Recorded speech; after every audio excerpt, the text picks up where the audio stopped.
Welcome to Camberwell and welcome to our second British Art Network event.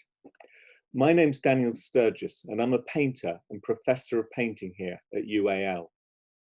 This research group, British South Asian Visual Art Post-Cool Britannia, was developed from discussions around diversity within the fine art curriculum which we started in the painting studios here at Camberwell about a year ago now. With the current event, Unswamping the River, we focus on 3 British South Asian contemporary painters and ask them to think through how their relationship to painting, identity, race, inequality, and the changing political and cultural climate intersect or are represented in their work. There's also another question that this event perhaps throws a spotlight on. Does painting itself, with its global traditions and multiple histories, and in its actual physical materiality, have a unique ability to capture these personal reflections? Does the medium or cultures of painting offer these artists a particular sounding board for their reflections on racial injustice, suffering and representation, and on an individual artist's journey through their career and the changing political world we live? Before we hear from the 3 artists, Bhajan Hunjan, Hardeep Pandhal and Raksha Patel, I'd like to introduce you to the artist Kimathi Donkor, who will chair tonight's discussion.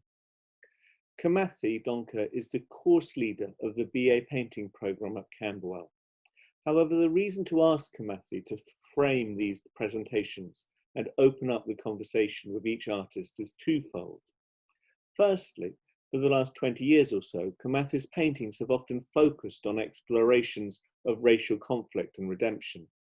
And you can go see some of his early canvases in the exhibition War in a Babylon, the Community's Struggle for Truth and Rights, which is opening at the ICA in London tomorrow. But the second reason is that Kimathi, through his PhD study and academic writing, has sought to dissect how museums and institutions confront these issues. And in this work, he has thought deeply about the politics of blackness and how that impacts on all of us and our behaviour, and how that term has impacted on the British South Asian communities. Over to you, Kimathi. Thank you, Dan, and good evening, everybody. So I think we're probably all aware that race is a tricky subject and one that has been acquiring increasing prominence in UK discourse in recent years, particularly in the wake of the murder of George Floyd and in relation to arts and culture with the tearing down of the monument to the 18th century slave trader Edward Colston in Bristol last year. I mean, over the past couple of centuries, many schools of thought have emerged about race and racism. Some say that race is a biological reality, which can predetermine the destiny of individuals and nations in ways that are similar to a person's sex at birth or the geographical fact of being an island. Others claim that race doesn't exist at all, and even to mention this hangover from 20th century fascism and eugenics is in bad taste and only likely to foment more conflict and angst. Whilst others assert that race does exist, but as a kind of figment of our imagination, a sort of socio-political conjuring act, which can be manipulated to suit almost any purpose, and which consequently can be deemed relevant to almost any situation.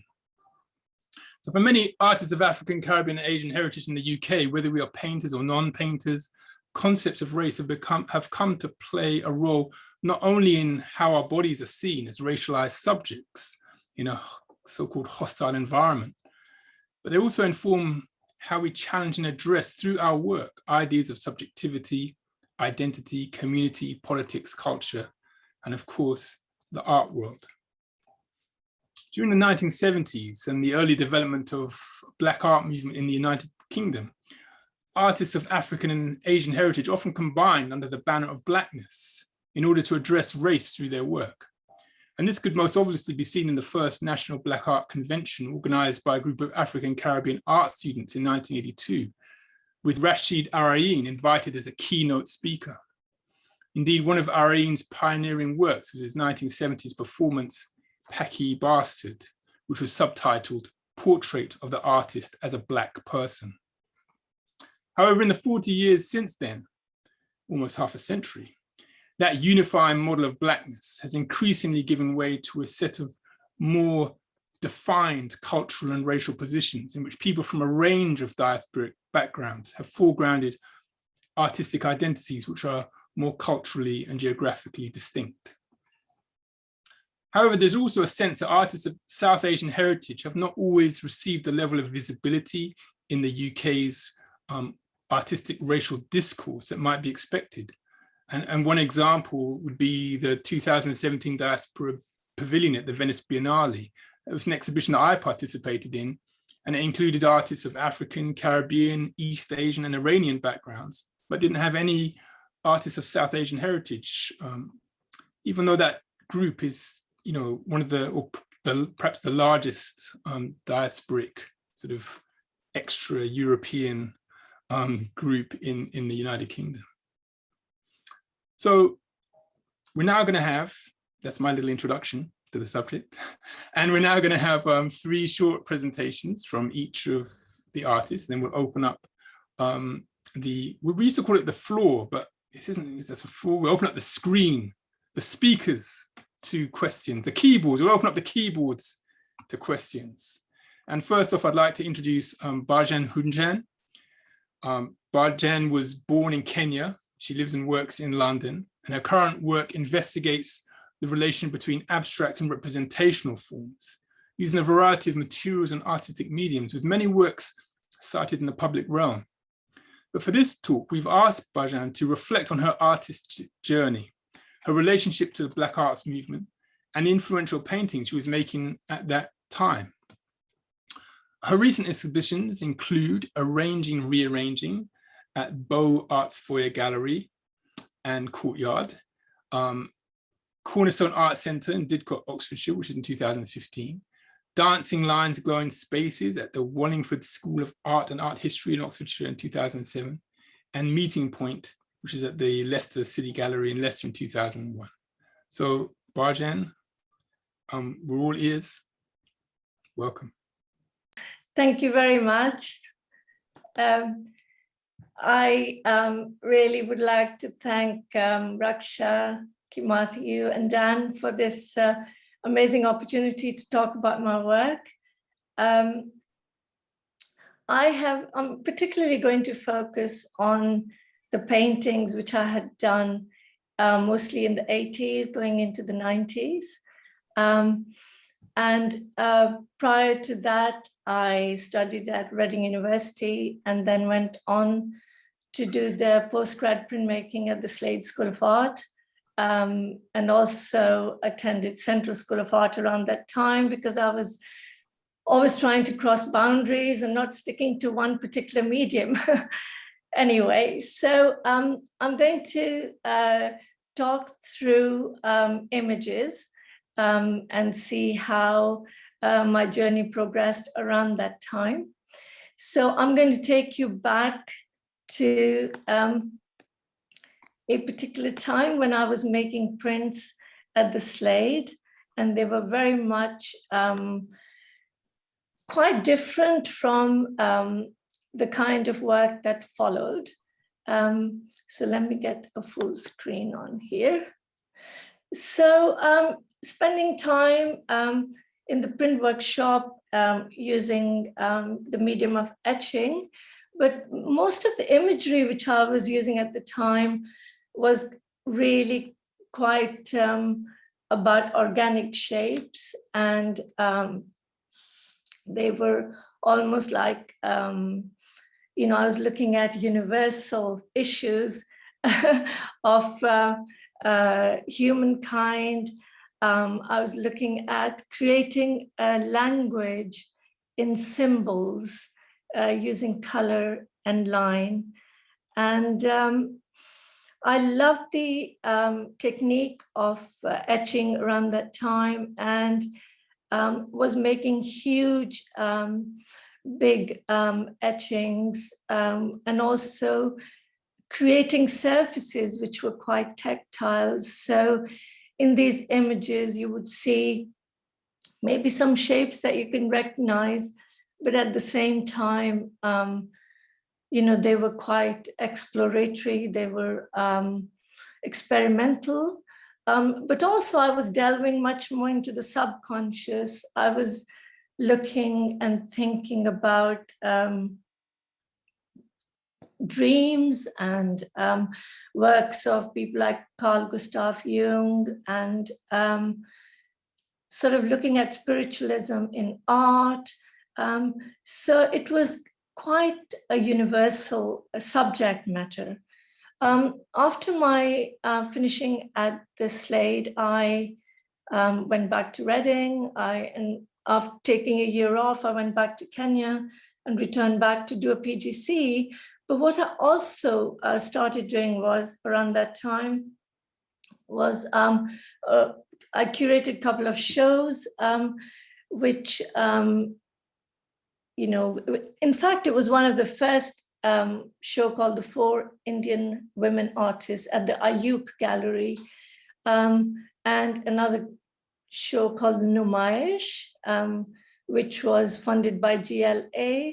And also around that time, met up with Simrat Patti, who organized a show called Jagrati, which had work of 13 women artists of South Asian descent. And they include some very well-known names, which we know of today. And around that time, I also was working at a refuge in Reading. I got involved with Asian Women's Group, and slowly actually worked there for the next 5 to 6 years. And somehow I almost had to unlearn what the kind of language I was trying to create in my work, but I also was working with women whose lives were very different from mine, who were faced with day-to-day issues of survival within domestic environments, but also working at the refuge, I came across women who were almost like on a borderline, thinking about their lives, but also, as you can imagine,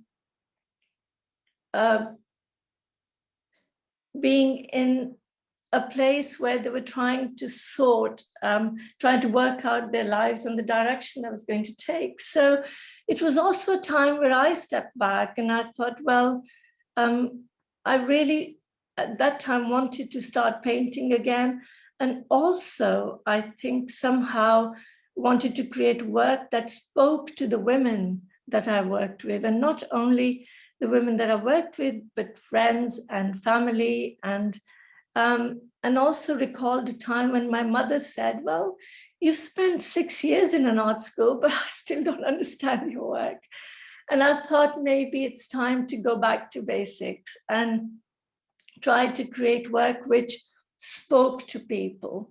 So most of the work around that time used portraiture, used portraiture of women that I worked with, but also used objects that were in my environment, including embroideries, including just some of the other things in my environment. And I remember at that time, I had a studio in a friend's attic, and somehow started thinking about my own self and started thinking about how do we break out of barriers, how do we somehow grow through the process of painting. And for me, around that time, the symbols that I was trying to create in my work became somehow symbolic of the emotions, symbolic of some of the feelings, but also they became instrumental for telling stories. In 1985, there was a woman called Balwant Kaur who was actually murdered by her husband in front of her children. And in 86, another woman called Gurdeep Kaur, who was actually known to some of the people that I knew. And she was again murdered in her own home by her brother-in-law. Both the women were trying to make changes in their life. They had left their husbands and were going through legal actions. And somehow I was so much affected around that time by this, by these incidents. And being at the refuge, we were trying to work through not only the external barriers of being in another country, where there was racism, there was all other kinds of, you can imagine things that were happening to people's lives, but also when women felt insecure in their own homes and were actually became, tortured by their own families. Somehow it just was something which I felt I needed to say something about, and came up with this painting, which was my tribute to both the women who were killed around that time. We were also involved in holding protests around domestic violence, demonstrations, in order to empower ourselves and the women that we worked with. And we were in touch with the other women's groups that were around, like Southall Black Women's Southall Black Women's Group. There was the Berkshire Women's Group in Reading. And it was a time of great sort of, in media, women were active. There were a lot of somehow conversations around what was going on. And for me, I wanted to represent women who were honorable, women who were people in their own right, women who were proud to be who they were. And somehow, so this was almost like celebrating the lives of those two women. Next, it leads me on to an area where I delved in a lot of self-portraiture.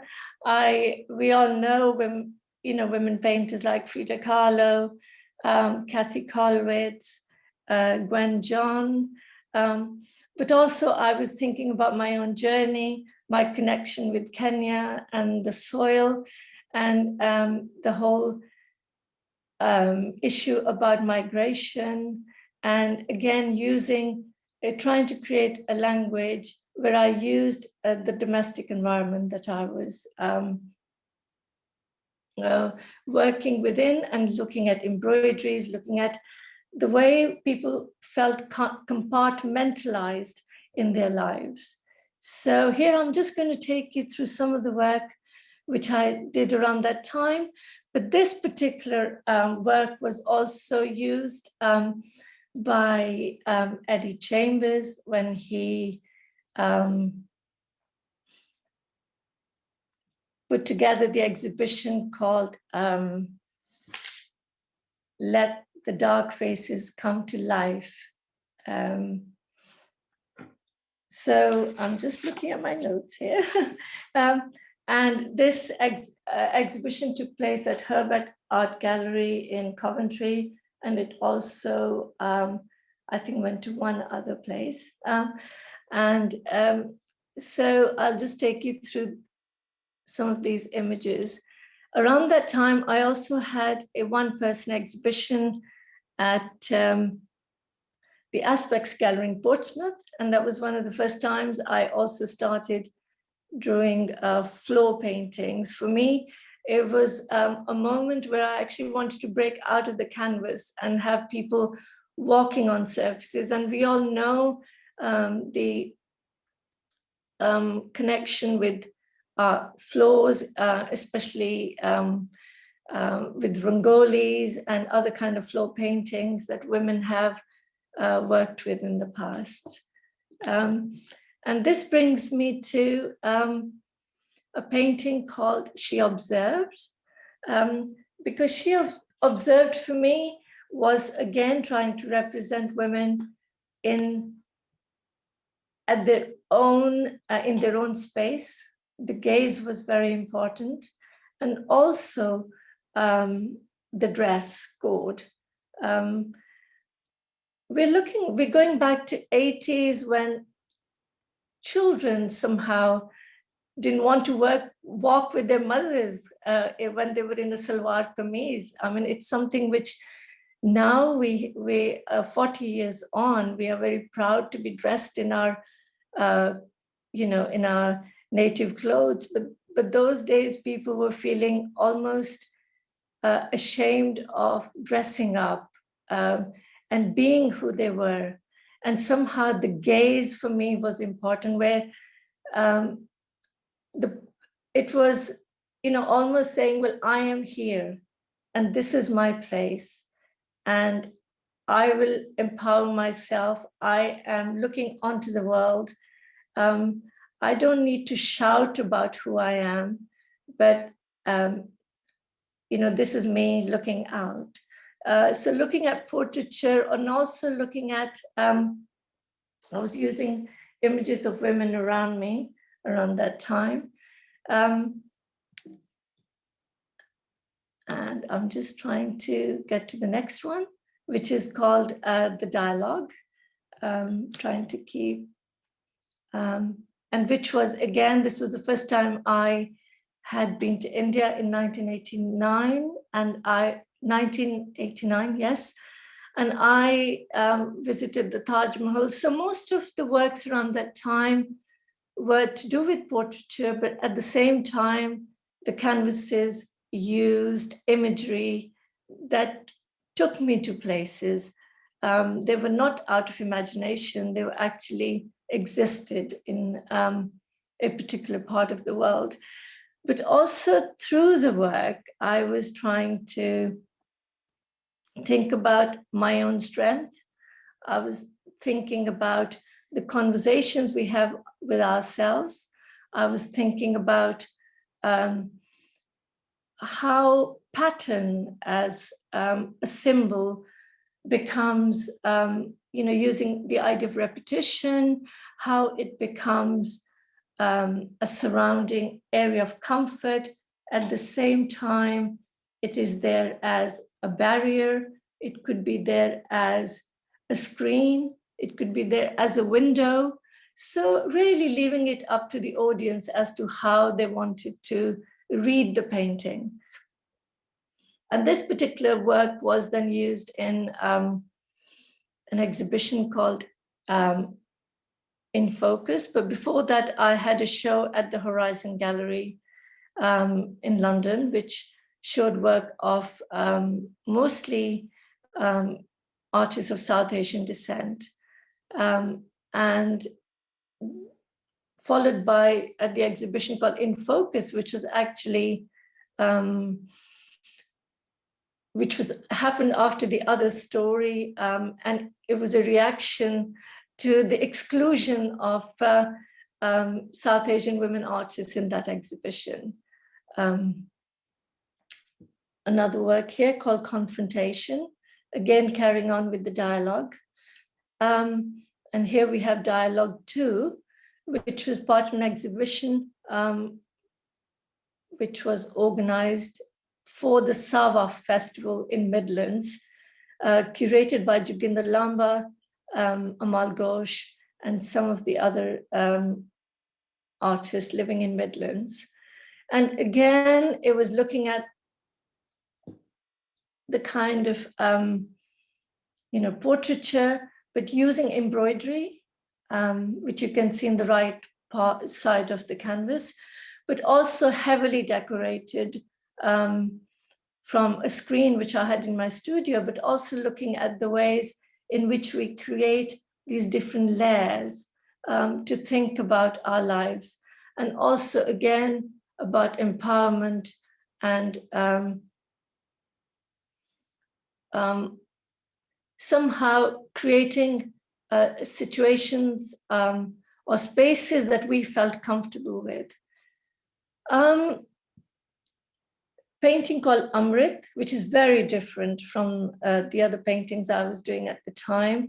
I must say that I think the medium of painting for me was hugely seductive, hugely enjoyable.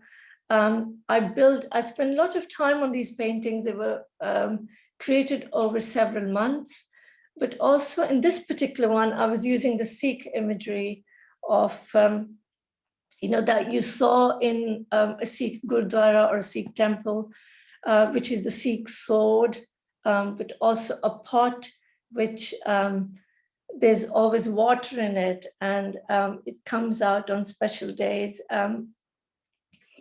And I did this during the Gulf War in 91, 92. And I was again thinking about when is it that you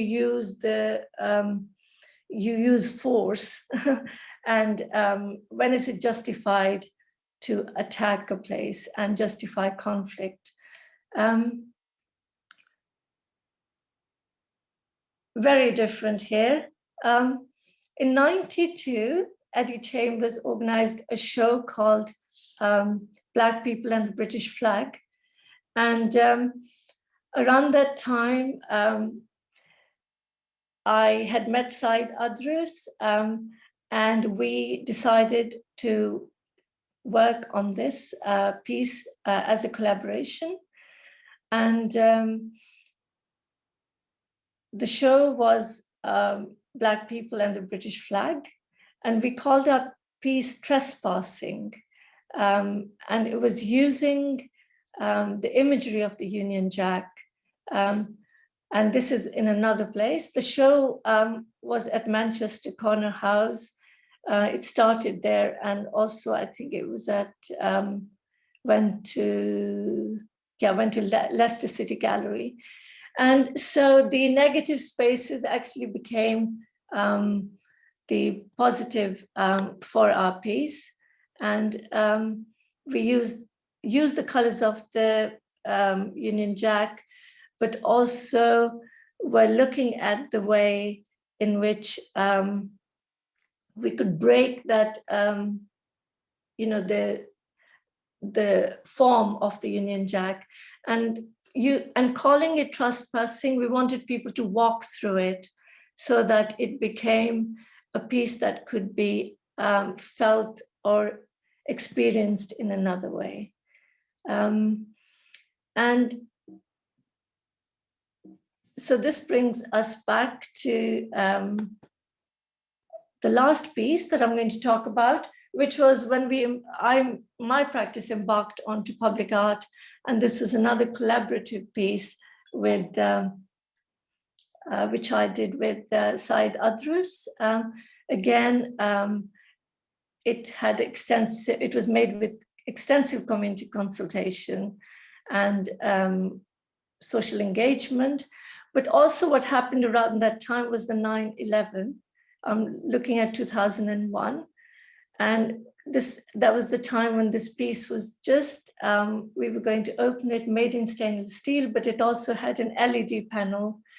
And we put in a lot of quotations which were about uniting people. So I think I'm just running short of time. So I'm just going to take you through to the last few pieces. And what is it time for me to stop?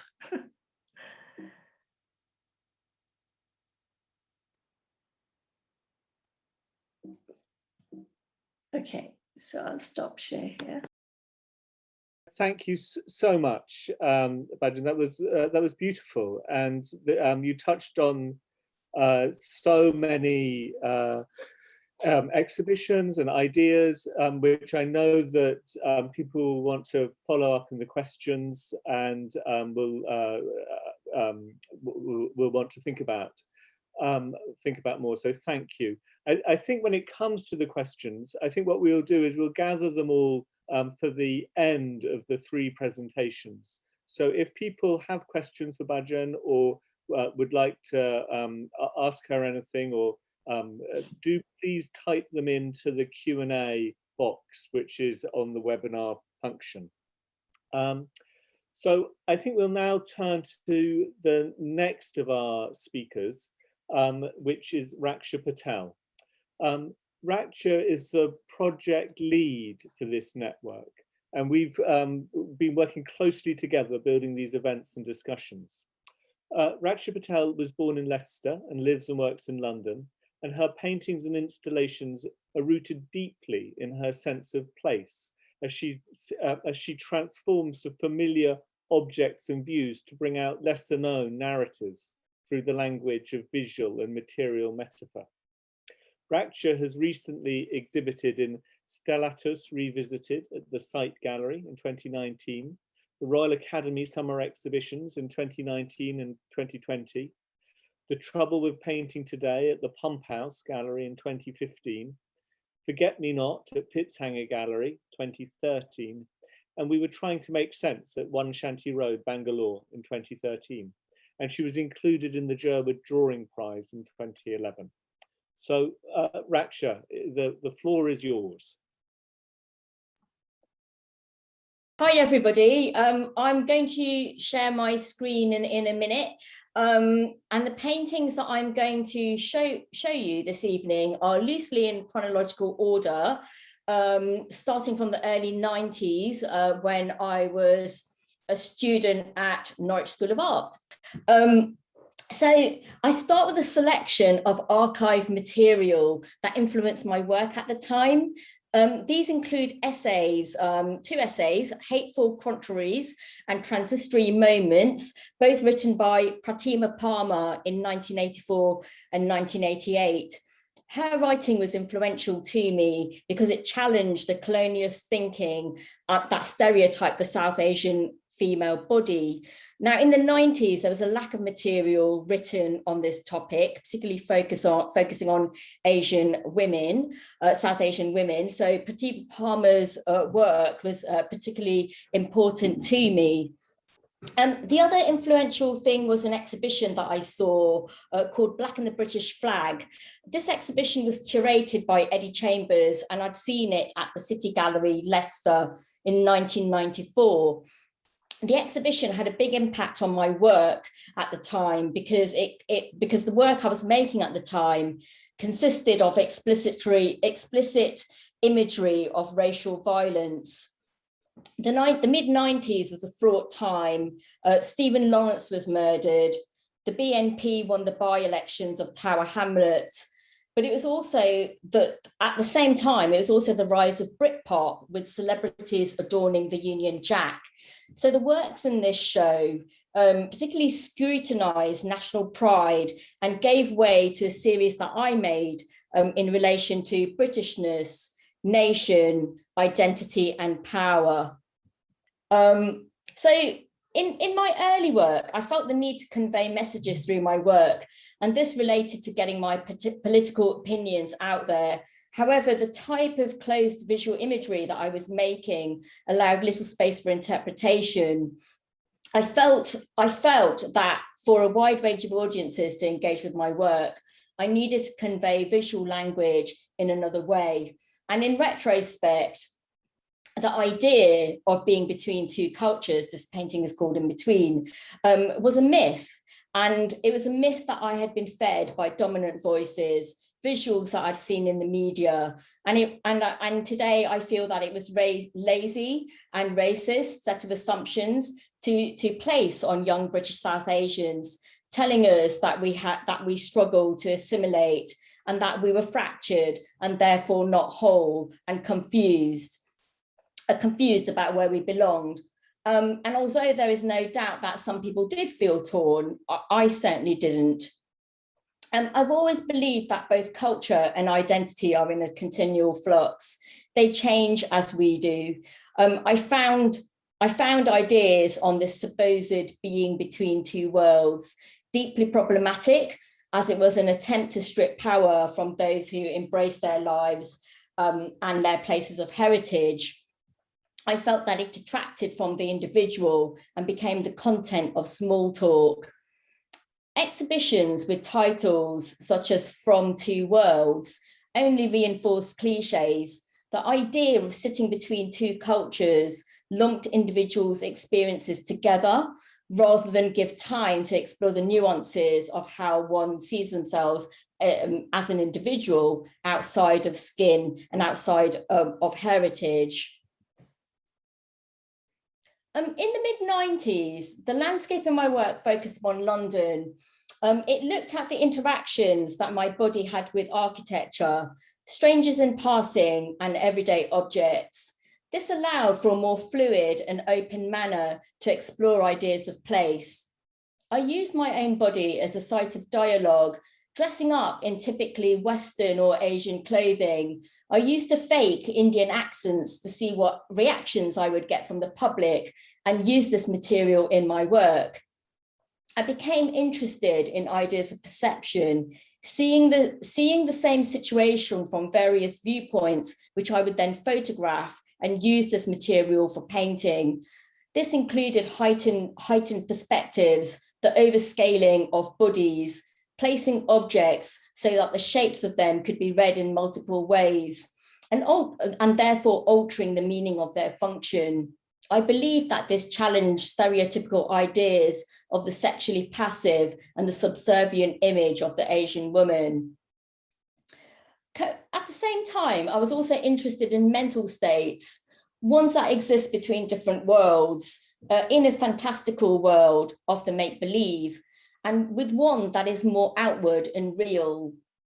My work attempted to merge fiction and reality, which fed into the myth of the other.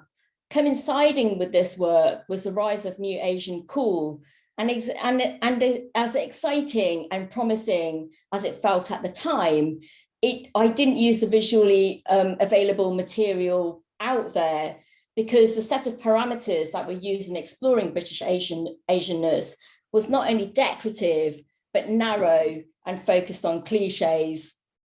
For instance, Topshop had a season of Indian summer, which came and went out of fashion within the year. And by the late 90s, it was apparent that the idea of Asian cool had just become another consumerist fad. So this is a painting made from the room that I'm actually in right now. I didn't live in this room at the time, but a friend did. And the landscape behind has changed very much. It's 9 Elms. And I'm using different household objects to tell stories. I was aware that my work was being pigeonholed, and this was evident by the types of exhibitions that I was invited to. I was also conscious that within certain art world circuits, I was seen in a reductive manner, a small percentage of who I am, and predominantly in terms of race.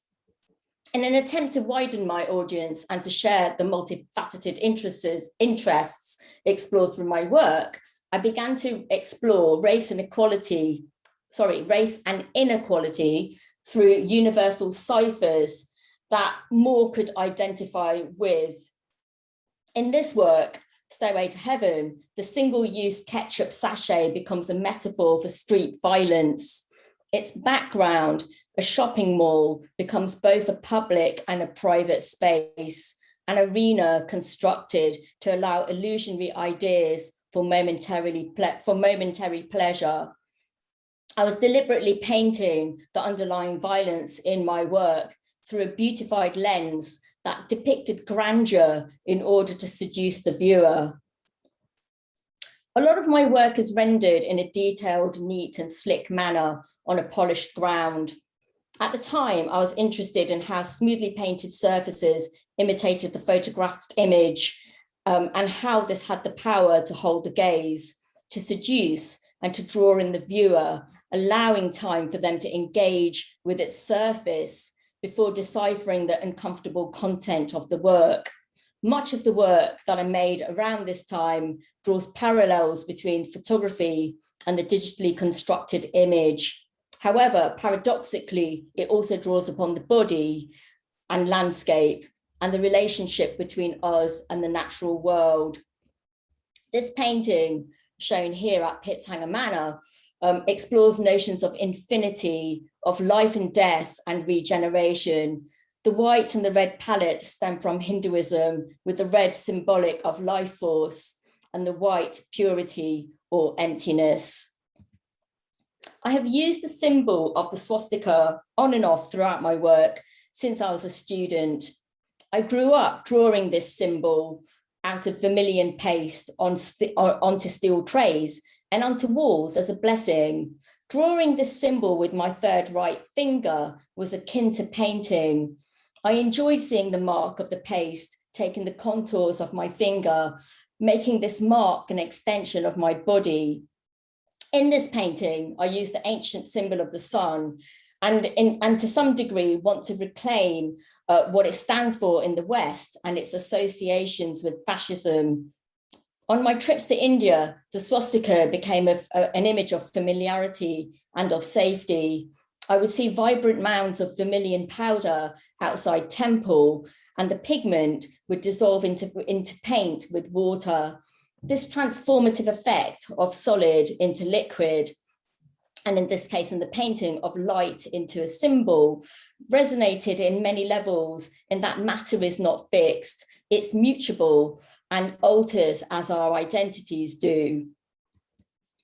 Since 2016, my work has come full circle in exploring race and identity overtly. This is partially related to Brexit and the rise of race hate, which is reminiscent to the violence experienced during the Thatcher years. Related to this is the housing crisis, and with the closure of many artist studios, it has had a destabilizing effect in my life and a feeling of insecurity. The painting shows a fleeting moment experienced from a bus journey. It's based on a recreation of a childhood memory. The image encapsulates the romantic European landscape, the stark beauty of winter with its crisp purity, silent. Our attention is taken to the flapping red flag that celebrates the contents of this prefab building. The painted static moment that we see here allows for closer inspection of this space. A swastika painted on a place of worship is no longer a source of solace, but one of deep discomfort as our eyes move towards the racist graffiti to the right of it. NF, for those of you who do not know what it stands for, is National Front. And it was Britain's far-right party and the forerunner of today's EDL. My recent work attempts to revisit my childhood and to document the localities that I grew up in before they vanish. My focus is on the Highfields area of Leicester.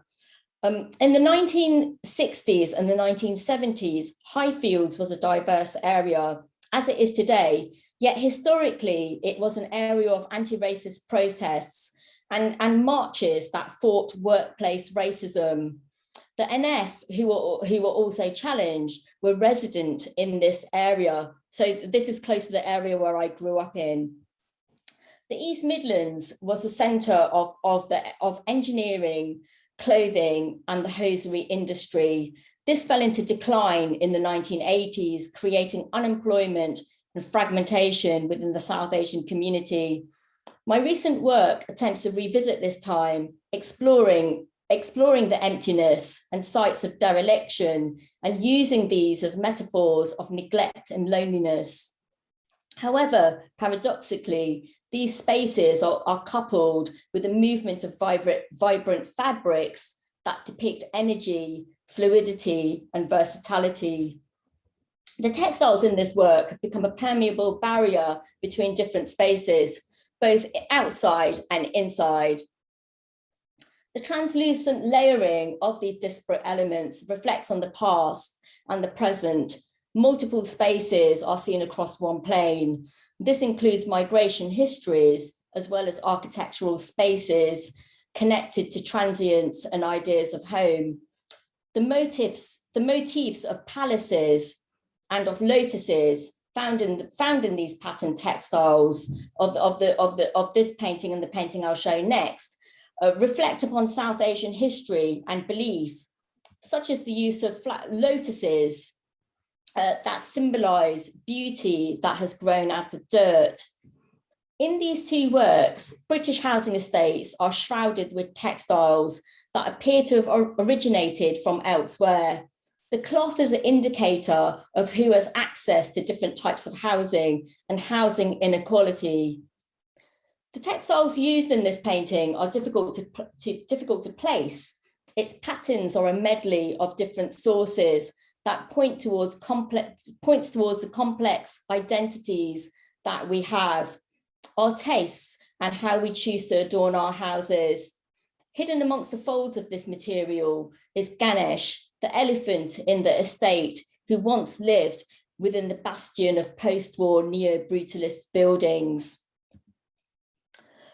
This painting references a myriad of styles dating from the 1970s. The sofa imitates furniture that might have once been in a sultan's den or from an interior found in Disney's Aladdin. It was a commonly seen item found within working class British Asian households in the 80s. It carried a sense of grandeur with an essence of the Orient that offered a delusional sense of being nouveau riche. Its velour upholstery tells us that it was most probably manufactured on a Midlands industrial estate rather than come from South Asia. The polyester floral drape is a vintage Laura Ashley, reminiscent of the politely rural, giving a temporary escape to the world of manicured gardens. The mixture of fabric, clothing, plants, and the palm are ciphers of the woman's identity and heritage, who she might be, how much of her identity is constructed, and what it means to be sat on the outside.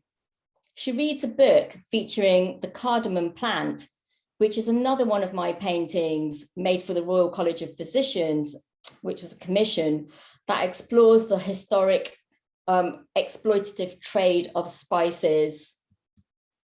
This work comes directly from a photograph taken in the Highfields. Coincidentally, this site was opposite the house that my father first lived in, with several other newly arrived men from the Indian subcontinent in 1966. And for those of you that don't know, those early days, many people shared a room, and you might share a room with strangers and be sharing your bed on a timeshare, doing day shifts and night shifts. So I finished my talk with a quote by Cecilia Nasta in Sam Selvon's Lonely Londoners. Although the majority of colonial citizens held British passports and had the equal rights of residents, by 1958, racial disturbances had begun to erupt. And with the passing of the Further Immigration Act in 1962, an explicitly exclusionist government policy emerged designed to keep coloured citizens out. Selvon frequently draws upon our attention to this volatile atmosphere as the room-based existence, which his characters lead, become a powerful existence to both inside and outside British culture. That brings us to the end of my talk. Thank you so much for listening. Thank you, Raksha. Thank you very much indeed. Likewise, we'll take questions at the end. I can see some of them are coming in the chat in the question and answer box as we go. So please do continue asking and posing questions to any of the speakers. But after Raksha's presentation, we're now going to turn to Hardeep Pandhal. Hardeep was born in Birmingham and lives and works in Glasgow. And Hardeep's works predominantly with drawing and painting, but also uses film, sound, and his voice as well to transform feelings of disinheritance and disaffection into generative spaces that bolster interdependence and self-belief. His work is imbued with acerbity and a playful complexity, at once confrontational and reflective. Hardeep is currently in the British Art Show 9, which just opened at Aberdeen Art Gallery, and which travels on to Wolverhampton, Manchester and Plymouth over the next year. So hopefully people will get a chance to see Hardeep's work in real life soon. Over to you, Hardeep. Thank you. I'm going to share my screen now. Yeah, so I'm just going to give a brief overview of my work and go into some examples and draw out some themes, and hopefully these will connect with Raksha's and Bhajan's presentations too. So I'm just going to reiterate my artist statement. And this is something that I do periodically, and it's always written in the third person. So Hardeep Pandhal works predominantly with drawing and voice to transform feelings of disinheritance and disaffection into generative spaces that bolster interdependence and self-belief. Applying practices of associative thinking, his research-led projects exhibit syncretic strains of post-Brown weirdness. And that's a fairly recent coinage of a phrase that I've come up with. Across media, his works are imbued with acerbity, sort of directness, and playful complexity, at once confrontational and reflective. And hopefully this claim will be evident in the works that I present now. My relationship with my mother has arguably had the greatest impact on my work.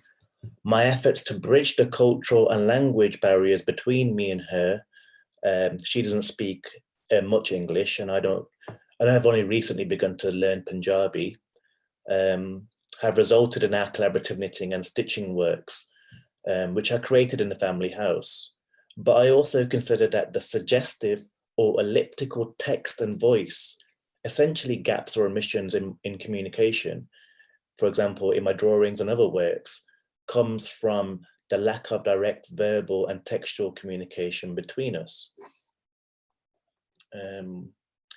So I'm just going to go through quickly show some examples of works. That's a textiles work. This is an image of me working on my animation tablet, a drawing tablet. And I learned how to make animations by watching YouTube tutorials. And this is an example of a video installation. And this is an example of a more recent drawing to give a sense of like the tone and the sort of style that I'm kind of work with mostly. So I'm just going to go into a detail about a specific sort of series and recurring motif. So I'm talking about Sikh sepoys, colonial soldiers, and this was sort of a series I started after learning about their history and sort of repressed colonial history. If people are not aware by now, many brown and black soldiers served in Britain in the 2 world wars. When I started drawing them in 2010, I didn't want them to be easily read as white gilt currency. So I thought I'd make them less appealing and less institutionally recuperative by simply drawing them as cartoons. They deliberately invoked the Danish cartoons of Muhammad, which circulated a few years before. I was thinking about the way in which Sikhs were mistaken for Arabs following 9/11, and I wanted to mock how limited white perceptions of brown people were. This also got me thinking about inter-religious relations in India pre-partition, which seemed more harmonious by some accounts or some elders' accounts. Unlike real war monuments, the soldiers in my drawings wield guns that are flaccid, and their beards mask clear facial expressions that would betray either their disaffection or loyalty as sepoys, but they look generally adept as fighters. The drawings are simultaneously satirical and celebratory. In this way, I hope to shed my perceived claims to innocence and be honest about my own conflicted relationship to my Sikh heritage and the various interpretations of codes of honor related to it. I am not a practicing Sikh in the strictest sense, but I believe I should translate what I know and respect about Sikhism from both a political and spiritual perspective, as the two seem at somewhat odds. And here's another example of a Sikh soldier drawing. And again, a more elaborate sort of recent work in which the colonial sort of soldier figure recurs at the top left, but as a headless horseman in this case, which I'll go on to describe in more detail shortly. So as Priya Otwal observes in a recent revisionary account of the Sikh Empire, commenting on the roles of its first leading figure, Maharaja Ranjit Singh, and the role he played, British commentators from the Sikh period were extensively influenced by Orientalist understandings of India. They may well have viewed Indian people, culture, and society as being of scholarly, political, or even romantic interest, but many nevertheless saw Indian civilization as inherently inferior and backward compared to Europe and the West. Company officers of this mindset only valorized those Indians perceived to be most like them. And so it was unsurprising that they championed Ranjit Singh, the Lion of the Punjab, for his strong rulership and active embrace of a military alliance with the British, while largely deriding his heirs for their supposed weakness. In the language of Orientalism, the first Maharaja had the merit of having overcome the traits of typical traits of Asian men, for example, decadence and effeminacy, key tropes in the opposition set up between the rational Western civilization and the sensual civilization of Eastern peoples. Otwal continues in a later passage saying, despite the strictures of the Sikh faith about men and women being societal equals, such ideas had not sufficiently penetrated into the political sphere to enable Sikh queens to rule as independent sovereigns.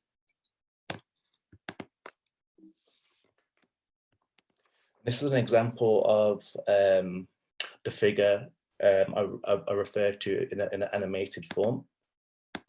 Distribution, man. Now I need more pupils breaking boys off like a slimish, fuggish, screwed up member clan. Break one off with a screwed up finger click, screwing up the member's dick.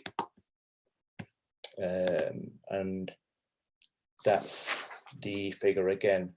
I was thinking about acculturation, entering and being affected by dominant culture, and specifically about the effects of the power struggles that took place across the Punjab during the reign of Ranjit Singh, namely how enamored the Sikhs became with the image of the masculine warrior archetype, refined and remodeled after Western European warrior mythologies, and the way this affected the core egalitarian outlook of Sikhism as a result. Having travelled around the Punjab just a few months prior to the show at Tramway in Glasgow, where I exhibited this work, I was struck by how visible the figure of Ranjit Singh had become.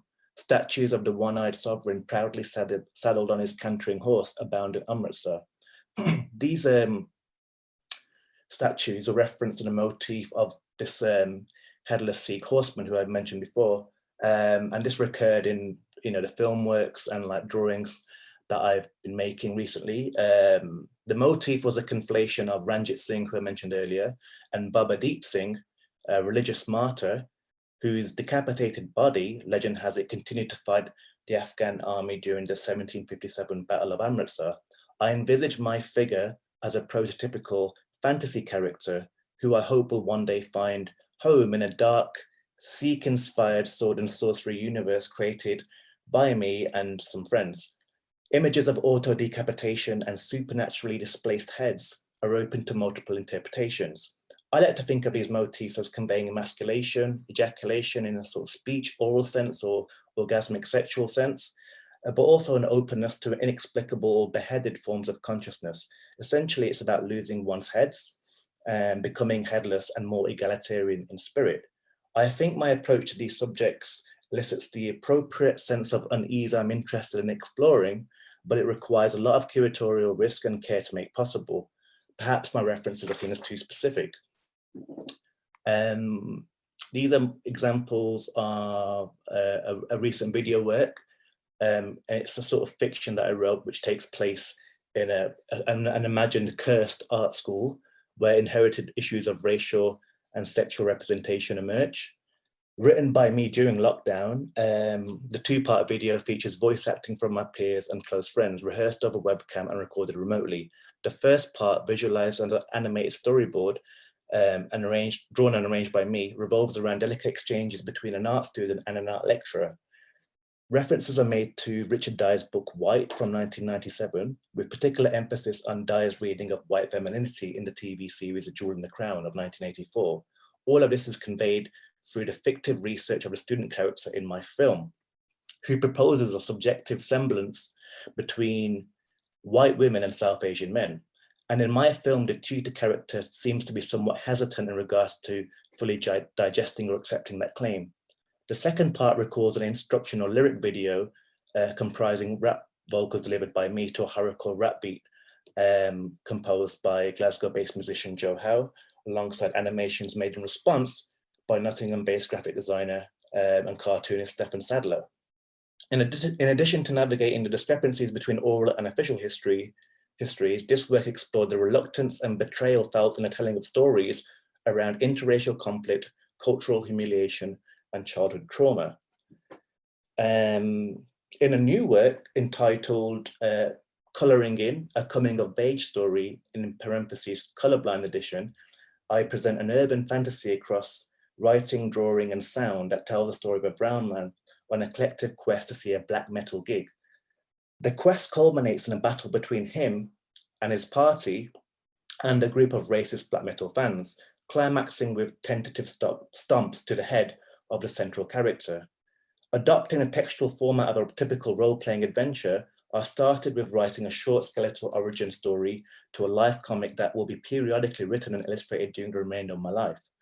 This story does not appear in the exhibition in text form. Instead, I presented 15 hand-drawn monochromatic illustrations, accompanied by music from a limited edition cassette made by the Dungeon synth composer Vandalorum, whose music I describe as a synthetic yet sympathetic refraction of the story and its themes of transformative headlessness, imaginative play, and collective world building.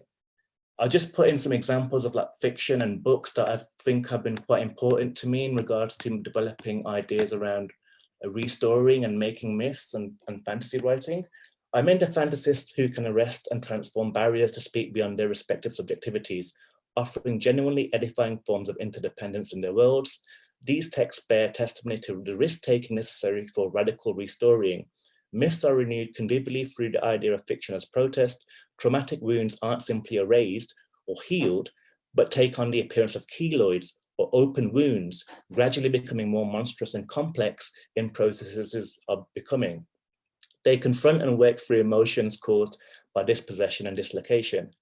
Much of what I seek in fantasy fiction has been nurtured by the critical work of Toni Morrison in her book, Playing in the Dark, Whiteness and the Literary Imagination, and Edward Said's Orientalism. If the imagination is a battleground, we need to understand that fantasies of race, difference, and darkness do influence policies of oppression. Fiction and reality do converge.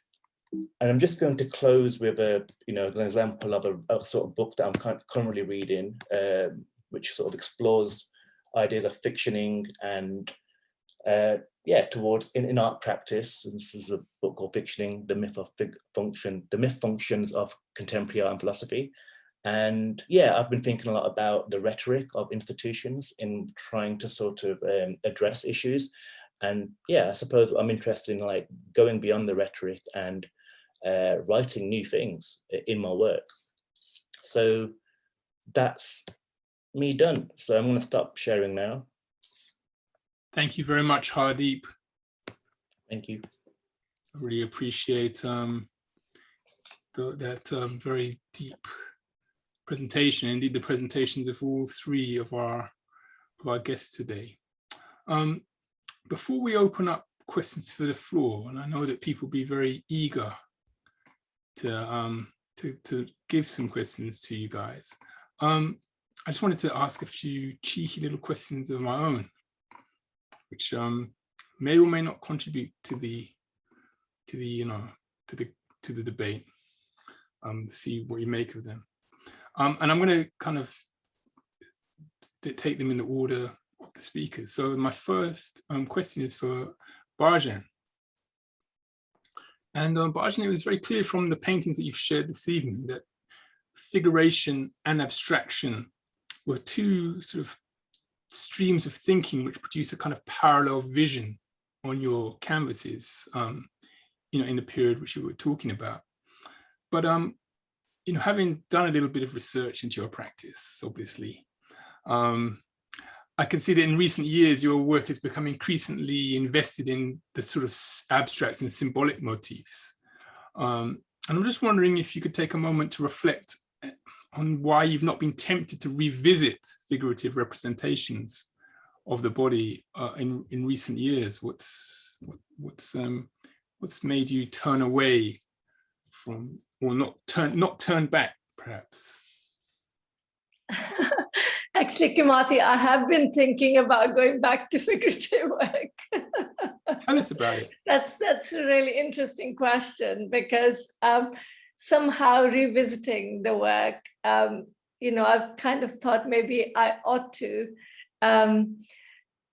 sort of indulge back into it and look at it, because somehow, I guess, because of a lot of public art projects that I was involved in over the last 10 to 15 years, somehow it went into that. But some of the present works in paper that I've been doing have been very much, you know, looking at abstract works. So yes, it is something that I do think about. And there is a possibility that I might actually return to that. Okay. So it seems like I've touched something. I think you have. There in your, I mean, I think I mean, obviously it's very important. I think a lot of artists, I mean, Raksha, you talked earlier about pigeonholing, and I think obviously a lot of artists like to kind of keep on reinventing themselves, because partly you maybe just get bored of doing the same thing. So it'd be really interesting to see what comes next from your practice. So my next question is for Raksha. And Raksha, many of your work, such as your most recent painting, the one that you're sitting in front of right now, The Yard, have some quite kind of powerful symbolic meanings. And that painting in particular, you know, it's embedded with quite a strong social message, critiquing a complex relationship between, you know, textiles, housing, social class, race, and gendered identities. Yet you've kind of acknowledged that such messages now in your work, perhaps not when you were younger, are conveyed in quite a subtle kind of way. And I'm wondering if you could maybe speak about your relationship to the way viewers might understand or decode the sort of messages which are embedded in these paintings. That's a really interesting question, Kimathi. Thank you. Yeah, I think it's a big question. I think I've got to a point where, or I did reach a point where I didn't mind how the works were being interpreted, and different people would bring different things to them. And I certainly noticed it every time we'd have an open studio, which I had for many years, and random members of the public would come in and bring their different kind of thoughts to the work. But I think I feel now that I'm working more at home, and I have done for the past year and a half, the ideas are becoming more, the dialogues between me and the work more than it is with kind of wider audiences. And I think I've reached a stage where I'm being quite specific into what is being conveyed, or what I would like for the work to be read. So in the case of this one, you know, there's a specific thing that I was thinking of, and that is like using the fabric to act as a bridge between two different things, so that the pathway that goes through this painting kind of acts as a channel, or acts as almost like a not only a path, but it could be seen as a river, an opening, and then there's a gap that's kind of bridged between. And then you know, and I think in this work it's quite obvious, and in other works it's kind of you know, things are quite ambiguous. But I think going back to your question, the imagery is not closed, that it's only read in one particular way, yet it's not open enough for it to be interpreted in multiple ways. So I'm kind of hitting the balance. And I think the way that the work is evolving now is that I'd like it to become a little bit more surreal than it is, and maybe introduce elements of sculpture. So the idea I have for this one is to actually have a real sari, paint on it, and kind of have, you know, have it placed site specific in a place like this. So it kind of we start to kind of think about a bit more about what painting is, and this kind of more of an expanded sense of painting where it becomes other things like installation and sculpture.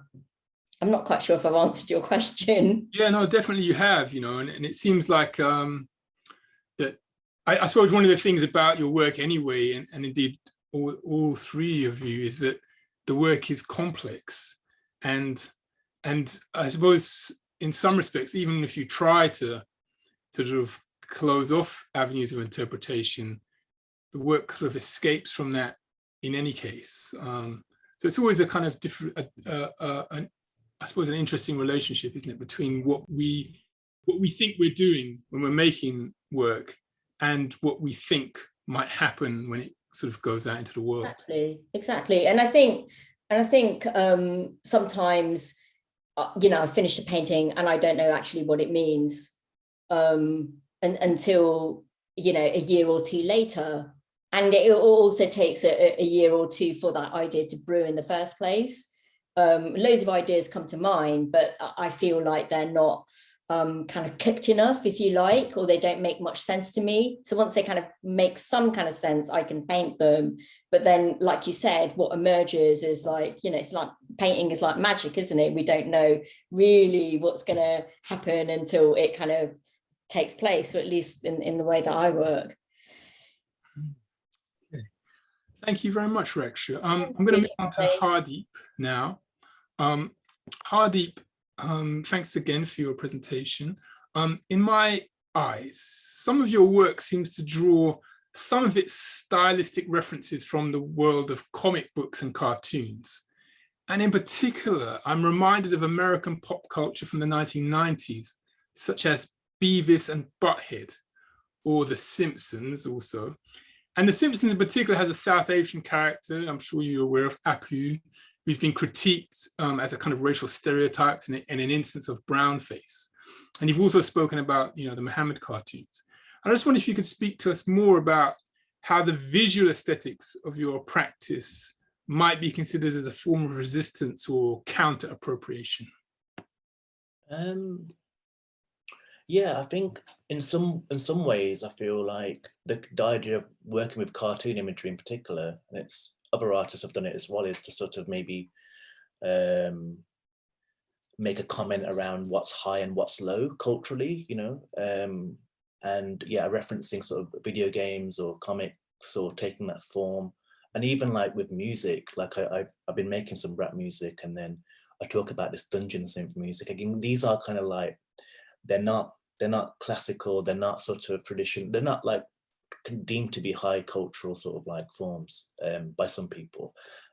So it's quite a lot of trash, I suppose, but I feel like there's a lot of truth in trash as well. That's not to say that I keep up to speed with, you know, try to keep up to speed with you know, kind of cultural theory and ideas, and, you know, engage myself with that as well. But yeah, I think it's trying to sort of always figure out what's expected, whether that's an institution, whether that's a kind of curatorial conceit, whether that's like, you know, my family, my parents, you know, and just to play around with that as much as possible if I've got the chance to. And I've been quite fortunate to have sort of, you know, platform at a fairly sort of young or early stage, perhaps in my career compared to other artists, you know. So I feel like if I've got that platform, it's more of an incentive or a catalyst to take more risks and like play around with stuff, you know, as much as possible. Yeah, that's what I think. Well-deserved platform, I might add. Cheers. So don't feel guilty about it. Okay, so we're going to move on to sort of the more open questions, which we've been gathering, and I would like to start off by reading out a question, which is for Bhajan, and it's from Alina. And Alina says, thank you so much. I'm intrigued by your collaborations with Saeed Adrus, as I haven't come across many collaborative works from that time. It seems that artists in your circles were in such close dialogue, for instance, exhibiting and publishing together, but often works themselves were single authored. Do I have the right impression? And how did your collaboration with Adrus come about? I met Saeed during the Crossing Black Waters exhibition, which was organized by Panchayat at the Leicester City Gallery in the 90s. And so we used to spend a lot of time together. And that's how the collaborations came about, because he did spend a lot of time in my studio and vice versa. So when these opportunities came along, we thought it would be a great idea just to collaborate and see what happens. Okay, great ideas. Thank you, Alina and Bhajan. The next question I've got up here is from Meeta, and it's for Raksha. And Meeta says, magnificent work, thank you, especially your recent works of Highfields in Leicester. I wanted to ask if you intend to extend this series by looking at Highfields now, and also investigating the current Leicester diaspora and the influx of Daman Dayu communities and their experiences in contrast to the experiences in the 60s, 70s and 80s of our parents' generation. Oh yeah, thanks, Meeta. It's a really good question, and it's quite a complicated question. I'm not quite sure if I can answer it fully, but so basically, some of the work is been taken from walking around the Highfields now. You know, prior to lockdown, I've been walking around the Highfields area, you know, for the past 5 years, photographing it and just photographing like random stuff that that I find interesting, and then I use that material for my work. So like what I'm seeing in Highfields is in somehow representing the diaspora that's there today, although what is not happening is that I can't access anyone's house until I know, unless I know someone that lives in the Highfields. So like when I have you know, gone to people's houses that I know that still live in Highfields, I can photograph their interiors, and you know, for instance, I've photographed a friend's parents' house recently, and their parents haven't done their house up since the 70s, so I could capture you know, the furnishings that they had from the time when they first moved to the country. I mean, I'm sure it's been kind of done since, but decorated since, but it's still kind of quite dated. But in terms of yeah, I mean, I think what I'm trying to do is kind of look at imagery, textiles, furnishing, wallpaper that comes from that time, because I have a connection to it.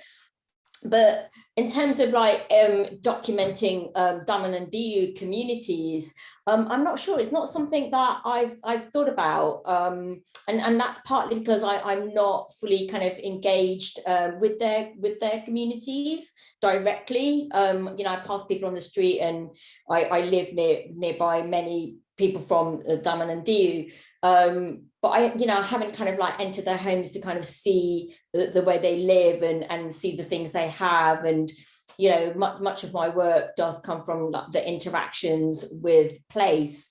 So I'm open to it. I mean, if that happens and I have that engagement, and there's something kind of within that I can use, then I'll do so. But I'm not kind of outwardly, you know, kind of in my work. The work's so kind of ambiguous and open that I don't necessarily specify that this comes from this community and that comes from that community. You know, it is kind of related to the interactions that I have, if that makes sense.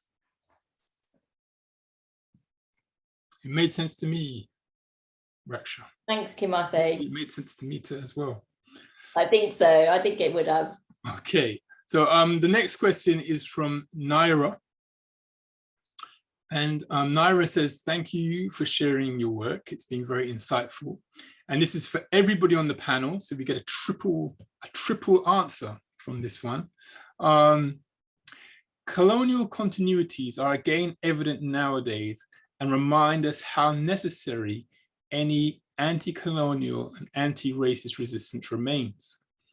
We have seen the role of collectives in the past, like Panchayat, in trying to bring these conversations forward. And I wondered if anyone would like to speak about the lack of South Asian diasporas having these conversations as collectives. So it's a time to think about collaboration and collective. And I wonder, perhaps you could speak positively as well about collective and collaboration if you're aware of collectives, you know, taking a role currently. Raksha, looks like you have unmuted yourself first. No, only because I wanted to hear the last bit of the question again. Okay, so so Naira was saying they wondered if anyone would like to speak about the lack of South Asian diaspora artists having sort of anti-racist and anti-colonial conversations as a collective. So thinking about collectives as a form of sort of resistance to, you know. Yeah, I mean, I've engaged with a number of, I'm not a part of any collective. I think that's a personality thing in my work. But I do kind of go to events run by collectives and listen to their dialogues and discussions and stuff. And, you know, there's the Waki reading group, and I'm aware of. Can you say that again? It's like WAC.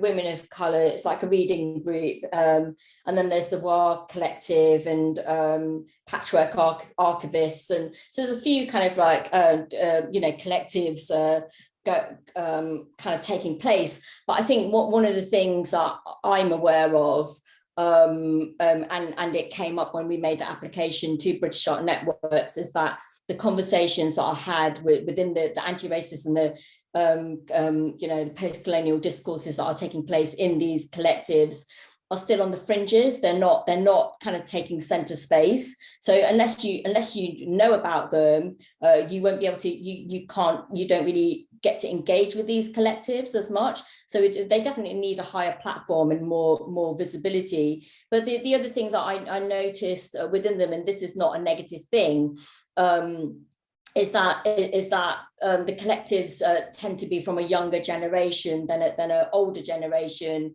and me kind of being in the middle of both of those things kind of feel like I don't, you know, I'm less able to engage as fully as I like to with the collectives because of this. Okay, so Raksha's claiming age as her excuse. Hardeep, you don't have that excuse. Have you been involved in any collectives recently?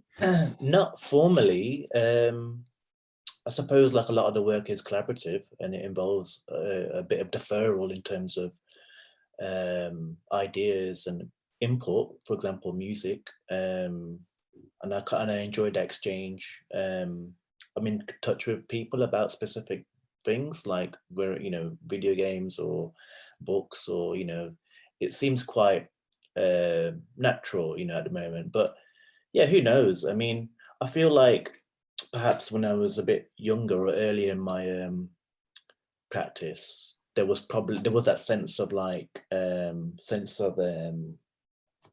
what's the word, exceptionalism, particularly if you're you know, visibly the only, you know, person of color or brown person in an art community or in an art school, for example. Then it's hard to sort of, you know, feel that a collective can, you know, work. You know, you don't know where to begin really. So it's quite a hard thing, especially, you know, in Glasgow, where I'm based. So one step at a time, I think. But yeah, I think there's definitely you know, some interesting things happening with collective work and what can be done. it's really encouraging. Okay, Bhajan, did you want to say anything about collectives? Well, I mean, in the 80s, we were very active. And I think one reason was because in the art schools, we were quite isolated. And there was this kind of magnetism when we met people of color and who were working, we kind of started talking. And I guess even with Panchayat, it was with Sheen Merali and Alan D'Souza having conversations, and then other people came on board, like myself, Simrit Patti, Shanti Thomas, and that kind of became like a formal collective as such. I guess that was one way also then to come together and create Go for Education projects and exhibit together, and it gave people a platform. And I think somehow there was much more hunger for it. I find that I don't know whether the Thatcherite government actually sort of killed all that for us anyway in the late 90s and 2000. I don't know whether, but somehow there was a lot more grassroots level action where people were getting together, and not only just the Black, generally also the term Black was quite, it was how do you define that? Because when we were in those collective shows, we were all Black, we were people of color, but there wasn't a distinction between sort of African, Caribbean or South Asian communities. I mean, we all considered ourselves Black.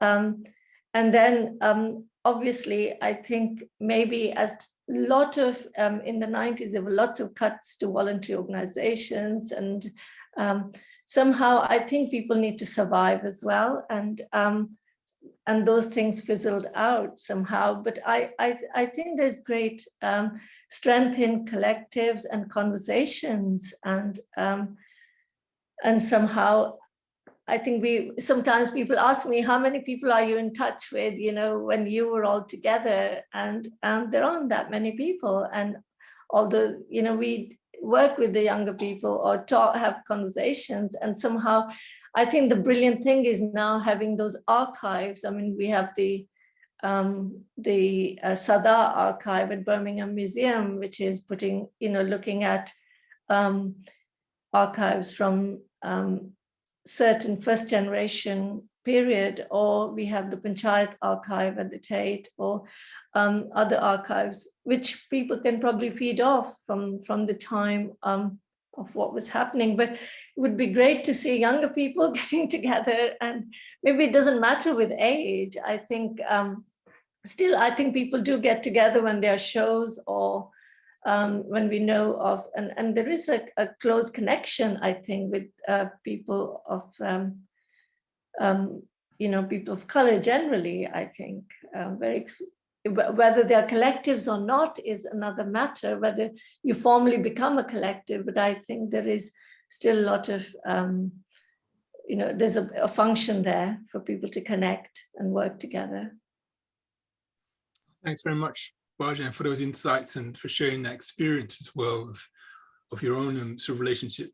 I'm just going to hop back to an earlier question, which perhaps in some ways it's quite similar to the question that I asked actually of you, Bhajan, but perhaps it's something which everyone can jump in on. And this comes from Mary Evans, who is our colleague at Chelsea College of Art. She's the director of the Fine Art BA there. And Mary's asking, is the signifier of the Black-brown body a necessary prerequisite in understanding that an artist's work may be referencing race? And she's also asking, can a painter's work be exclusively abstract, but also still reference race? That's a kind of, it's like a quiz question almost there, I think. I'll be awarding 10 points for the person who gets the correct answer. Well, I can come in. I think over the last few years, I've been making work which is not about race, which is, could be it's abstract, or it sort of touches on other notions, because I feel at the moment I don't need to do that.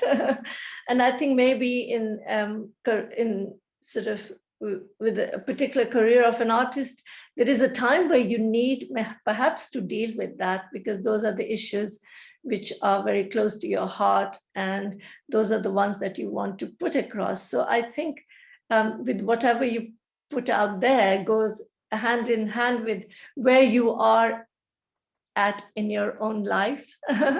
And somehow I think that is what dictates the kind of work you do, whether because I think end of the day you're an artist.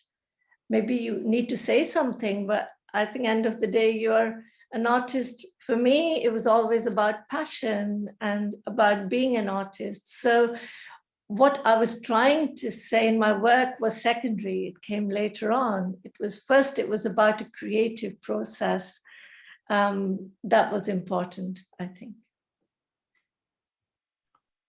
Thank you, Bhajan. Raksha and Hardeep, do either of you want to step in on the just quite interesting. question? Yeah, it's quite interesting in Mary's question, is the signifier of the black and brown body necessarily prerequisite? I don't think so, because I think race can be referenced in so many ways. And I remember seeing some of the abstract work in Soul of a Nation exhibition, and I guess it comes down to what does race mean? Is that our bodies, and is that skin color, or is it kind of beyond that? Is it to kind of do with place, or is it to do with like how you feel internally? Is it to do with country? And I think that all those things can be kind of portrayed through other ways, and that's through the application of paint, and how paint's kind of put on a canvas and what happens to it when it's on the canvas. And I think all those things that are that tell us things in other ways without kind of spelling it out through figuration, or by using something that we don't necessarily recognize. And I think that's the kind of subtleties and the nuances that kind of come to the fore when images are made in those kinds of ways, that you don't kind of understand them immediately, but you sense that this work is about race, or it's about pain, or it's about borders and boundaries, or whatever. And seeing Frank Boling's work, for example, I know Frank Boling's work's kind of around a lot at the moment, and just seeing how the paint moves across the canvas, and some of it's thick, some of it's thin. I think that in itself, he doesn't use the brown or the black body, but you get a real strong sense of race and place and migration and movement from country and climate, just through the way that he's using paint. I think it's really difficult to put into words, but I don't know if I hope that answers some of Mary's kind of questions. It's difficult to answer, because it's not really, we're not looking for an answer, is it? It's just kind of what's kind of felt through a painting. What do you think, Kimathi? Yeah, there were some things I was going through when I was thinking about your about the Mary's question. I mean, one of them that came to mind was the work of Rami Badamoshi, sort of British Nigerian artist whose work often uses like symbols of race, which are very kind of very how can one say, extremely abstract. So he creates works which is black symbolizes black people, white symbolizes white people, and he uses yellow to symbolize so-called yellow people, based on a particular I think 19th century interpretation of the three races of the world, and then arranges them in in various kind of modes, like for example, producing a three-sided chess set, which has, a black side, a white side, and a yellow side. So I think that for me is a kind of a possible way of thinking of a person being able to think about race in a way which is kind of abstract. And the other thing I was thinking about was the book by Huey Copeland called Bound to Appear, which sort of talks about artists, I suppose, including, I think, oh my God, the names are gone, but including like artists like Glenn Ligon, for example, who's using text in their work, literally, letters across the canvas or whatever, but also manages to kind of signify represent race and representation through that. And the book Bound to Appear is like, how can artists talk about something like the body which actually isn't physically represented in the work? And my final thought on it would be to do with I suppose whiteness, representations of whiteness, and the way that certain painters, for example, particularly in Britain, represent sort of whiteness almost exclusively through their work, and it's hard to determine, isn't it? Is that a conscious representation of whiteness as a racial, or is that some sort of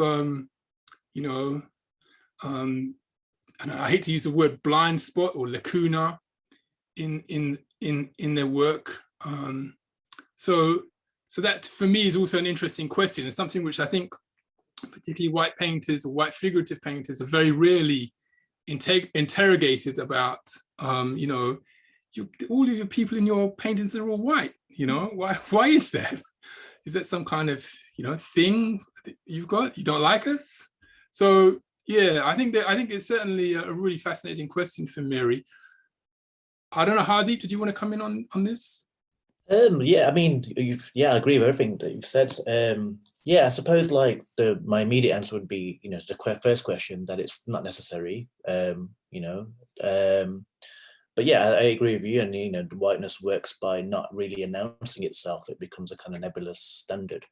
And I'm reminded of the time when Jon Snow referred to this group of people who were, I think, marching or protesting for Brexit or something, and he referred to this group of people as white people, and then that got lots of complaints because people hadn't never really been referred to as a race, So it's an interesting thing when you think about it like that. So it's kind of it's not a color, so that makes it kind of beyond kind of.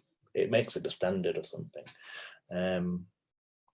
Yeah, and I think there's ways to play with all this stuff. I mean, I believe that no matter what you do, it's kind of going to be somewhat connected to subjectivity, in some way or another. I think it's really hard to avoid that. I mean, yeah, that's all I can really say.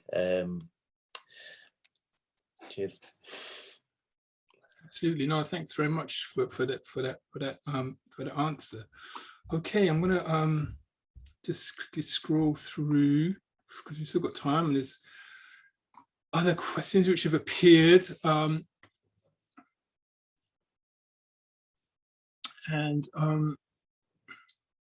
Okay, so I've got one here from Jai, and Jai wants to ask, again, this is for all the artists, do the complex cultural strands in your work make it easier or harder to negotiate the art world in Britain?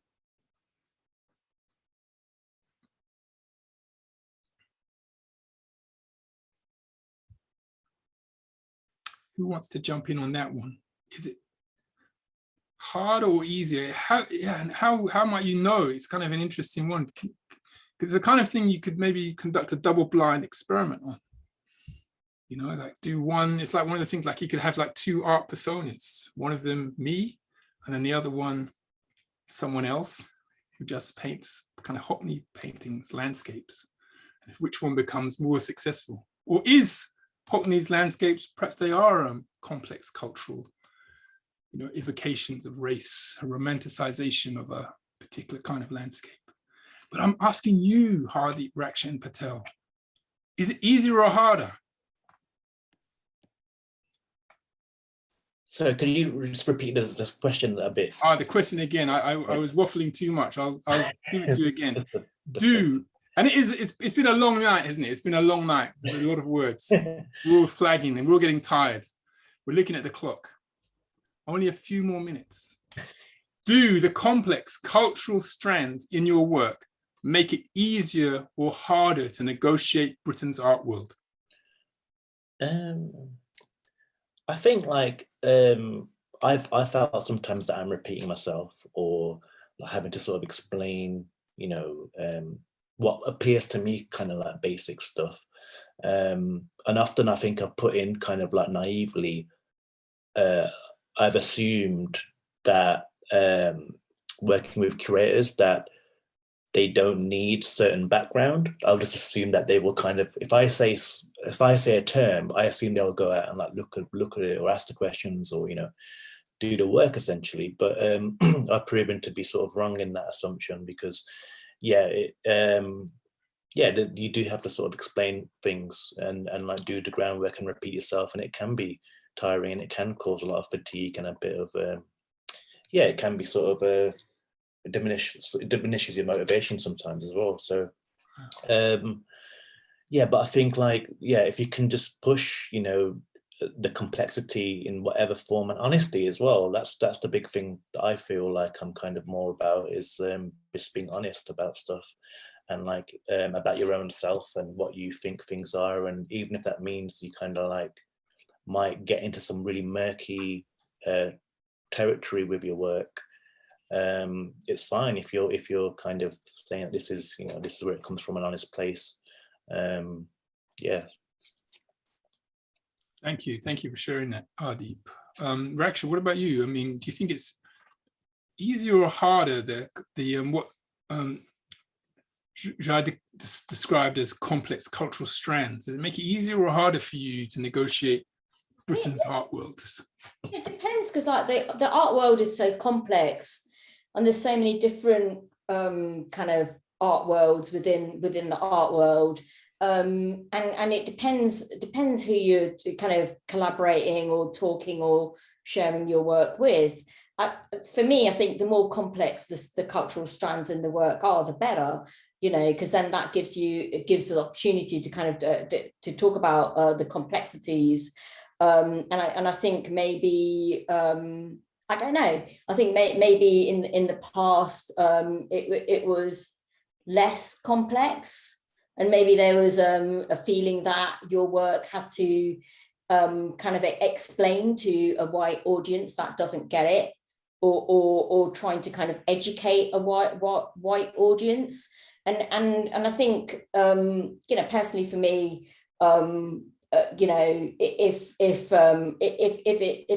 it's harder, and it's hard anyway. That's the way I see it. It's hard for me, at least. It's kind of hard to negotiate with more kind of established mainly white staffed institutions. So yeah, I mean, I don't know if I'm kind of deviating from the question, or I think the more complex the better, and whether your work is less complex or not, it's for me, it's always been hard anyway, depending on who you're talking to, and depending on how that kind of whoever you're talking to, the curators, institutions, wish to kind of see your work. I think it's like a two-way thing as well. If they want to accommodate you, and it will be easy for you, and if not, then it's harder. And it's like, where does the negotiation come from? I think I negotiate in the same way as I always have done.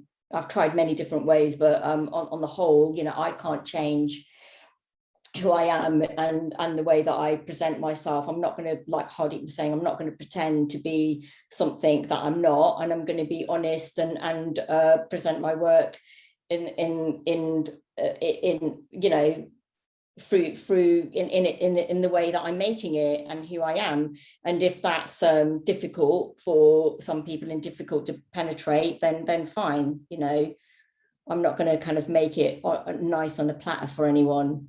I don't know if that's the answer to what Jai was asking. I think it is. Yeah, I think it is. I mean, I suppose I'm reminded a little bit in terms of just context. I'm thinking about, you know, when, and we are, you know, again, going back into deep history before many, I'm sure, of our guests were born, or indeed possibly before one of our panelists was born, which is the Other Story exhibition at Hayward Gallery in '89, and sort of, I think, reading through Rashid Arain's recollections of that, I hope I'm not distorting history by saying that Anish Kapoor was one of the artists who'd been invited to take part in that show and declined on the basis that he felt, you know, it might be pigeonholing him, as he was just sort of on the start of his career. And I think it was the year after, or the couple of years later, that he won the Turner Prize, and has probably since gone on to become, you know, one of the, if not the most prominent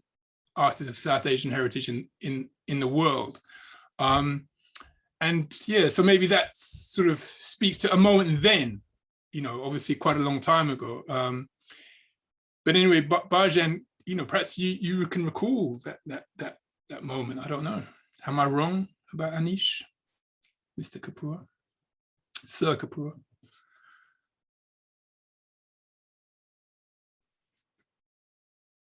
No, you are right. You're right about it. I think those are the choices we make along the way.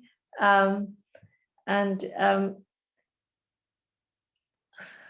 don't know. I think, yes, it's people feel if they're in a particular collective, or if then they get labeled in a certain way or certain exhibitions, and they want to sort of stay clear of that.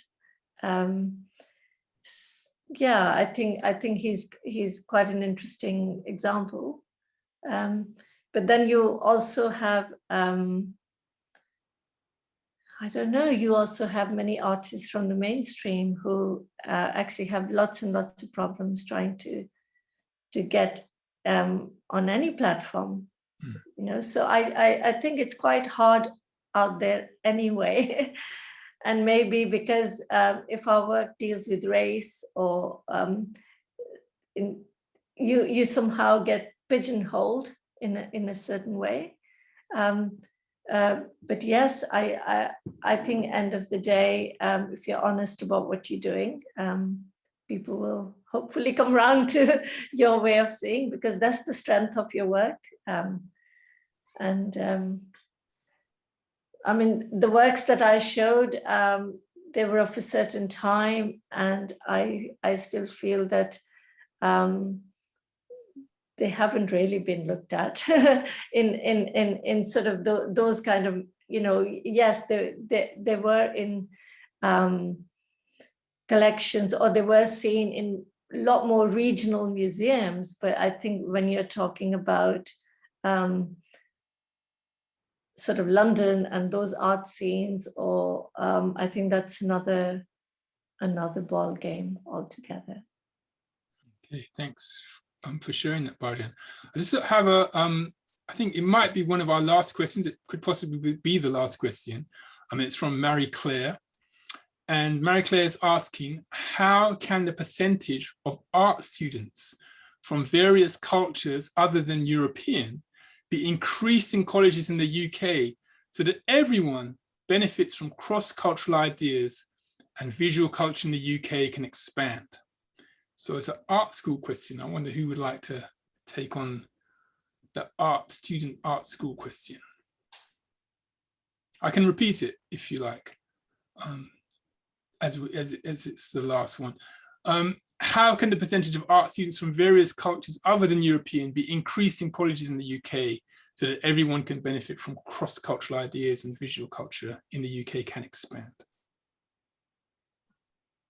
I think this is a question that, you know, certainly kind of working at UAL has come up quite frequently, and particularly in painting, where there is a lack of diversity on the course, and you know, and why that is. And in fact, this is where this project kind of evolved from, is when we were looking for paintings in particular from different diasporas. We found it difficult to find, you know, especially from a certain time kind of period. But how can the percentage of our art students, or it's a really complex question. And I think strategies need to be put in place where there's more outreach at a younger age. I mean, it's kind of chicken and egg, because firstly, if there's representation in the gallery, and more audiences of diverse backgrounds go into the gallery, go into museums and galleries, they can see that, oh, doing fine art is a viable career for my child. And here are some examples of successful Black and Asian, British, Chinese artists. But because we don't have that visibility, or it's not enough, and audiences aren't getting into galleries, there's this kind of almost that I think that's a barrier in itself, because young people might want to go into art, and then they might be discouraged from going into that because people don't understand what being an artist is. But I think also there needs to be a lot more outreach done at a younger age, and where people are kind of visited when they're at primary school, secondary school, from universities, so that they get a better understanding that these places are available. I mean, one of the reasons I wanted to become an artist in the late 70s, when I was at primary school, is because we had an artist in residence, and the artist in residence said, "Oh, you're good at art. Have you ever thought about being an artist?" And I was like, "What's that?" You know, and she described it to me. But you know, until those exchanges, or a lot more of those exchanges take place, and art colleges kind of do their bit and do a lot more outreach, then maybe in particular areas and particular schools, then the diversity will increase. But it's like a bigger picture. It's art colleges doing their bit, it's galleries and museums doing their bit, and it's kind of funding into, or getting artists into schools, particularly diverse artists into schools, and kind of talking about what it is to be an artist. Okay, thank you, Raksha. Bhajan, did you want to? Yes, what I wanted to say was that I do a lot of work as an artist educator, and I work a lot. I have a studio with Bow Arts here in East London, and I do a lot of work in schools, and you know, they kind of go out of their way to make projects where students can actually visit artist studios when artists work in schools, and the gallery. And because it's really important for students to see how artists actually earn a living. And when I talk about my work to them, you know, that art is not just about painting, or art is not just about you know, fine art. It's sort of very diverse, and it can spread into lots and lots of different areas. And I know we're particularly talking about art education, you know, in terms of maybe art school education. But I think it's really important for the creative industry to become very broad, so that the students can see that there are different ways that they can go into the arts. It's not just, you know, people still have very traditional understanding of what art means. And I think it's moved on so much, you know. I mean, even if you look at what we've presented today in terms of Raksha's work or Hardeep's work, you know, where you're going into animation and you're going into film and all kinds of other ways. And I think students need to, in schools, need to realize that. But unfortunately, the funding for art courses or even schools is shrunk. I mean, I go into primary schools nowadays, and I actually find that they do something like an hour of art per, they might just do 1 hour per term and not for another 2 terms. It's ridiculous how much art education is being cut in schools. And I think we forget that it has to start at a very younger age, the creative process with children into their primary and secondary. So by the time they come to a stage where they need to find out about, what they want to go into, and there is more access to art schools, it's really important, yes, that there's this kind of, we feed into the early years. Really, really important. Okay, I'm kind of conscious that Dan might be jumping in at any moment to kind of draw this to a close, because we sort of got past the 7:55 moment where according to the script, he's supposed to come and say stuff to chuck us all off the internet. I just wanted to say that it was really nice. We did get one, not a question, from Eddie Chambers, congratulating the artists at the panel for such a wonderful conversation. So thank you, Eddie. Nice to get that message as well from one of the sort of the greats of the British art world, the world's art world.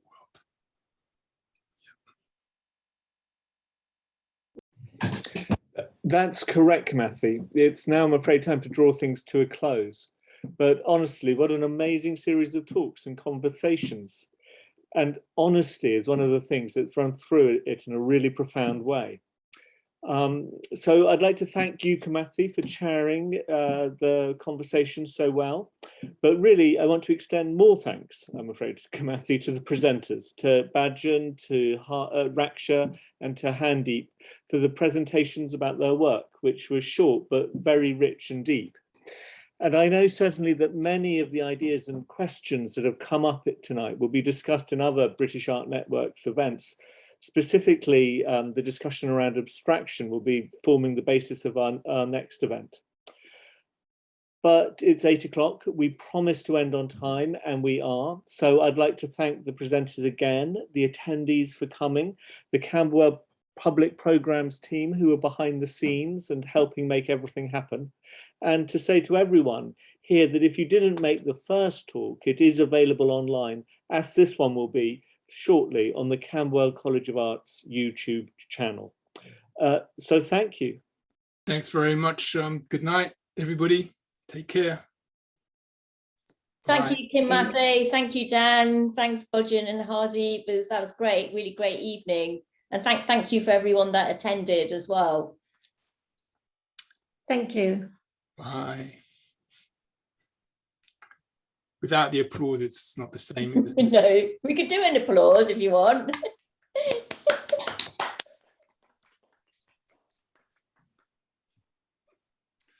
See ya. Yeah. So yeah, you probably know we are running another event, hopefully before September, and the loose plan for that one is looking at abstraction. So yeah, we will keep everyone updated and informed on the next one.